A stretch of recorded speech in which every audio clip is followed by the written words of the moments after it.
একটা শরীর 18 থেকে 20 জন পুরুষ, ইভেন 113টা কামড়ের দাগ, 150 গ্রাম বীর্য।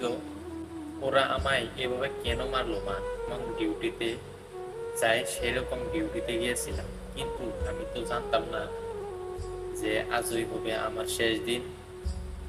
আমি তো আমার জুনিয়রদের সাথে একসাথে কত গল্প করতে করতে রাতের খাবার খেয়েছিলাম জানো মা। অনলাইন থেকে অর্ডার করে এনেছিলাম আমার প্রিয় খাবারটা, ওটাই আজ খেয়েছিলাম।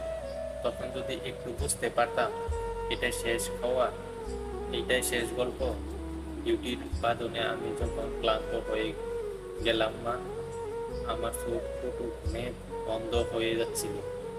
একটু শরীরের ক্লান্তি মেটাতে গেলাম, তখন যদি বুঝতাম মা সারা জীবনের মতো বিশ্রামে চলে যাব।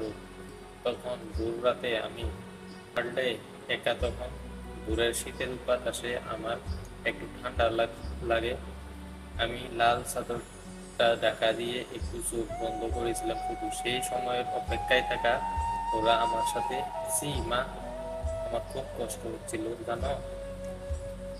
অনেক অনেকবার আমি বারণ করছিলাম, চিৎকার করছিলাম, বাঁচাও বাঁচাও, আসো আমাকে বাঁচাও। কিন্তু কেউ আমার চিৎকার, আমার আর্তনাদ শুনতে পায়নি জানো তো মা। ওরা আবার পশুর থেকে ওদের হাতে পায়ে ধরলাম। তো আমি অনেক চেষ্টা করছিলাম, ওদেরকে বলছিলাম আমাকে ছেড়ে দাও, আমি কিচ্ছু বলবো না।